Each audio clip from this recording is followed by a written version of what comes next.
3 years ago, I applied to Amazon for the first time. I spent 2 months preparing. I did every leak code problem I could find. I thought I was ready. I failed the phone screen. Not the final round. Not the system design. The phone screen. So I went back. I studied what actually went wrong. I changed my approach completely. And 1 year later, I got an offer from Google. Today, I am going to show you exactly what that process looked like. Step by step, role by role. Whether you are a software engineer, a cloud architect, a DevOps engineer, a data engineer, or a product manager, there is a specific section in this video built just for you. I will tell you which timestamp to jump to in just a minute. But first, stick with me for 60 seconds. Because the number one mistake I see people make is happening right at the start. And if you skip past this part, you will probably make it too. The number one mistake is this. People prepare for the interview before they know which interview they are actually preparing for. Let me explain what I mean. A software engineer role at Meta and a cloud architect role at Amazon are completely different hiring processes, different question types, different panel structure, different evaluation criteria. The SWE role at Meta is going to test you on leak code style algorithm problems, specifically medium and hard difficulty. The cloud architect role at Amazon is going to care far more about your ability to design distributed systems at scale and whether your answers reflect the leadership principles. So step 0, before you write a single line of code on leak code, before you update your resume, is to pick your target role and target company. Now here is something important. FAANG is not one place. Facebook, which is now Meta, Amazon, Apple, Netflix, Google, and these days people include Microsoft and Uber and Stripe in the same category. We will call all of them big tech for this video. Each company has a different culture, a different bar, and different timelines. Amazon's process can take 6 to 8 weeks. Google's can take 4 to 6 months. Netflix moves fast, sometimes as little as 3 weeks from first call to offer. So pick your target. Then come back to this video and use these timestamps to jump straight to your role. Before we get into specific roles, let us talk about the thing that decides whether you get a call in the first place. Your resume. I want to be honest with you. Most resumes I see from people targeting big tech companies are not bad. They are just invisible. Here is the difference between an invisible resume and one that gets callbacks. Invisible resume bullet point. Worked on improving the performance of the backend API. Callback resume bullet point. Reduced API response time by 47% by migrating from REST polling to a WebSocket architecture, cutting infrastructure cost by $12,000 per month. Do you see the difference? The second one has 3 things: a specific action, a specific result, and a business impact. Big tech companies use a framework called STAR when evaluating candidates: situation, task, action, result. Your resume bullets should already be telling the story before you walk in the door. Now, let us talk about ATS. ATS stands for Applicant Tracking System. At companies like Amazon and Google, your resume is scanned by software before a human ever reads it. If your resume does not contain the right keywords, it gets filtered out automatically. How do you know which keywords to use? Read the job description line by line. Pull out the technical terms, the tools, the frameworks. Then make sure those exact words appear in your resume naturally. One more thing on resume format. Use a clean single-column layout. No tables, no sidebars, no graphics. ATS systems get confused by columns and graphics and often skip entire sections. Use a standard font. Stick to 1 or 2 pages maximum. And on LinkedIn, turn on Open to Work. Set it to only show to recruiters, not your network. Update your headline to include your target role and top technology. For example, Cloud Architect, AWS Solutions Architect Professional, targeting big tech.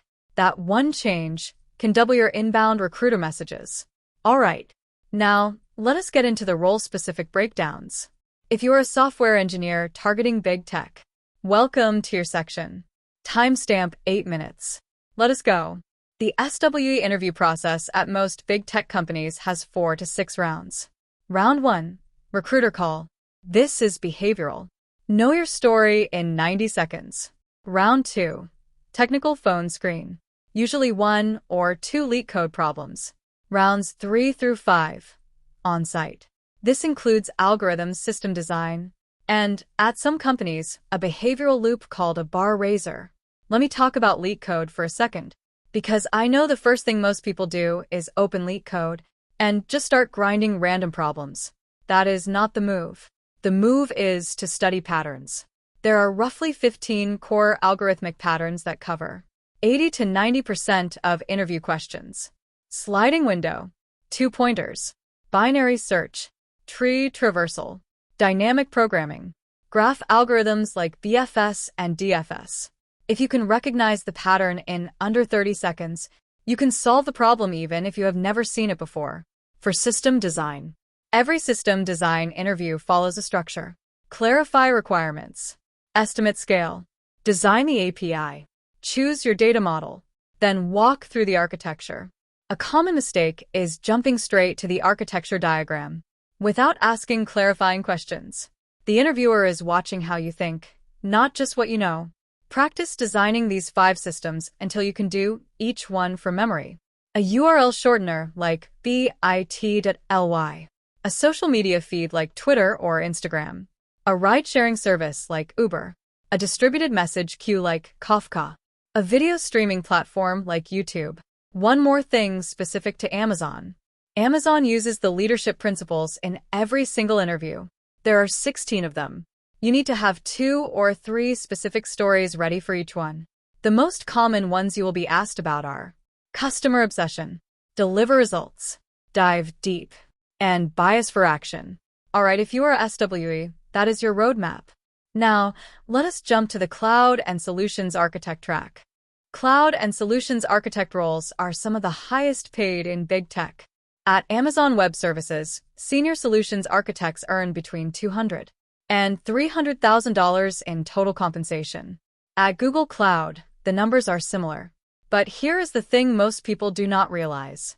These roles are not purely technical.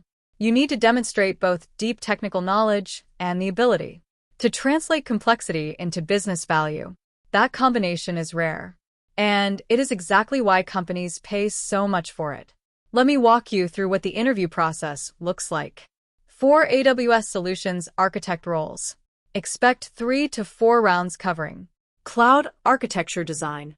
Think multi-region, high availability, disaster recovery, cost optimization scenarios. Can you design something reliable and cheap? Migration architecture. On-premises to cloud. Lift and shift versus re-architecture. And behavioral questions tied to Amazon leadership principles. The must-have certifications before applying are AWS Solutions Architect Professional or Google Professional Cloud Architect, depending on which cloud you target. These are not just resume badges. The process of studying for them will give you the exact vocabulary and mental models the interviewers are looking for. One tip that helped me personally: in every design question, start by asking about the non-functional requirements.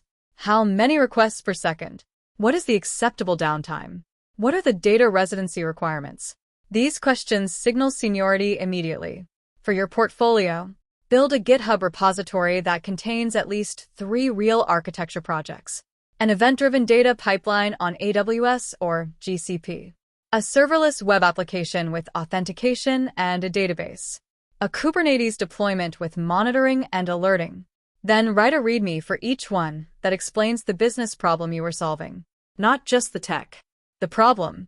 That approach is what gets you past the resume filter and into a real conversation with a hiring manager. DevOps. Site reliability engineering. Platform engineering. These 3 roles have different names, but they share a common interview pattern. Big tech is looking for people who think in systems. Not just how do I deploy this, but how do I make this deployment process reliable, repeatable, and invisible to the team? The DevOps interview loop typically covers 5 areas. First, CI/CD pipeline design. You will be asked to design or critique a deployment pipeline. Know GitHub Actions, Jenkins, and at least one cloud-native CI/CD tool. like AWS Code Pipeline or Google Cloud Build. Second, Kubernetes and container orchestration. At senior levels, you need to go beyond basic Kubernetes commands. Know how to design multi-cluster strategies.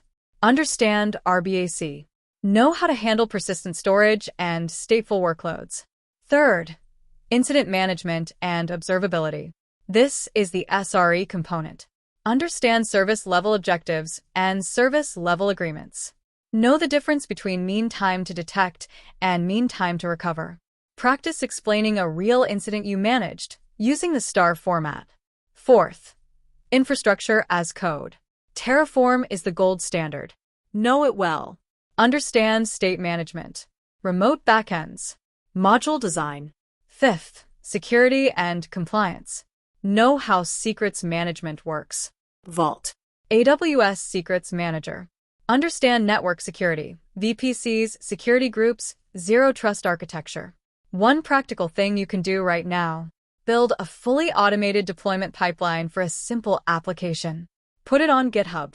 Write a blog post about what broke and how you fixed it. That blog post is often more impressive to a hiring manager than a list of certifications. Data roles are exploding at big tech right now. Every company is sitting on petabytes of data, and they need people who can build the infrastructure to make sense of it. For data engineer roles, the interview usually covers 3 areas. SQL, not basic SQL. Window functions, CTEs. Recursive queries. Query optimization. Practice on sites like StrataScratch or DataLemur. They have real interview questions from Google, Meta, and Amazon. Pipeline design. You will be asked to design a data pipeline from raw ingestion to analytics-ready output. Know the tools: Apache Spark, Apache Kafka, Airflow, dbt. Understand the difference between batch and streaming architectures. And understand data modeling: Star Schema, Snowflake Schema, Data Vault. Behavioral and impact questions. Data engineer roles increasingly require you to talk about business impact. Be ready to answer. Tell me about a data pipeline you built. What was the business problem? How did you measure success? What would you do differently? For data scientist roles, expect a mix of statistics, machine learning, and product sense. Know your probability distributions. Understand A/B testing design. Be ready to explain gradient boosting to a non-technical stakeholder. The product sense question is where most data scientists lose points. Practice answering. How would you measure the success of a new feature? Structure your answer around the goal, the metric, the baseline, and the trade-offs. Product manager roles at big tech are among the most competitive positions that exist. Google PM roles receive hundreds of applications per opening, and the interview process is unlike any other. There are 4 types of questions you need to master. Product design questions. Design a product for blind users. How would you improve Google Maps? The framework. Understand the user, define the problem, brainstorm solutions, prioritize, and define success metrics. Estimation questions. How many Google searches happen per day? What is the market size of cloud storage in India? Do not guess. Structure your thinking out loud. Start from a known anchor, then work up or down. Metrics and analytical questions. Our user engagement dropped 20% last week. What do you do? Walk through. Is the data reliable? What changed? What are the hypotheses? How do we test them? What do we do if we cannot determine the cause? Execution and strategy questions.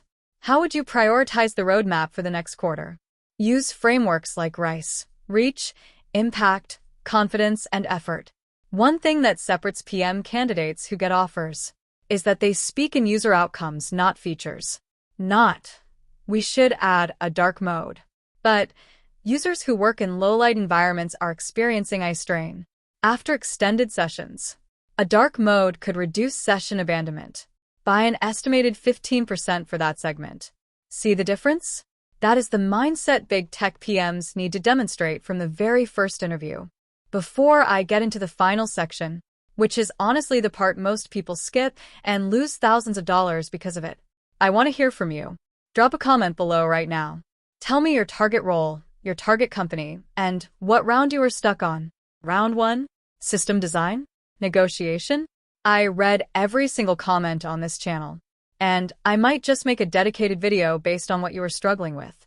Okay, let us talk about offers, because getting to the offer stage is hard. But what you do in the next 48 hours after that offer arrives can mean the difference between leaving $50,000 on the table or walking away with the best deal of your career. You got an offer. Congratulations. Now, do not accept it immediately. I know that sounds scary, but here is the truth. Every big tech recruiter expects you to negotiate. The first offer is almost never the best offer. The total compensation package has 4 components: base salary, equity, usually in the form of RSUs or restricted stock units, signing bonus, and annual performance bonus. The easiest component to negotiate upward is the signing bonus. Companies can flex the signing bonus faster than base salary because it does not affect their ongoing payroll. Here is a phrase you can use almost word for word.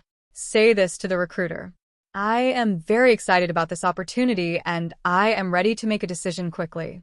Based on competing offers I have and my research into market rates for this role, I was hoping we could get to X dollars in total comp. Is there flexibility there? Do not give a number that is less than 10 to 15% above the offer. And do not apologize for negotiating. You are not being difficult. You are being a professional. One more thing. If you have a competing offer, even from a smaller company, use it. You do not need to have an offer from Meta to negotiate at Google. Any competing offer gives you leverage. I have seen people increase their initial offer by $30,000 to $40,000 simply by asking that one question. The worst they can say is no. And in my experience, they almost never say no. That is the full roadmap, from resume to offer, role by role. Now here is what I want you to do next. Step 1. Drop your target role in the comments below. Step 2. Subscribe if you have not already, because the next video in this series is going deep on the cloud architect interview specifically. I am going to walk through a real system design question, live, and show you exactly how to structure your answer to signal seniority from minute 1. That video goes up in 7 days. Hit the bell so you do not miss it. And if someone you know is targeting a big tech job right now, share this video with them. It might be the most useful 45 minutes they spend this month. Subscribe to the channel, and I will see you in the next one.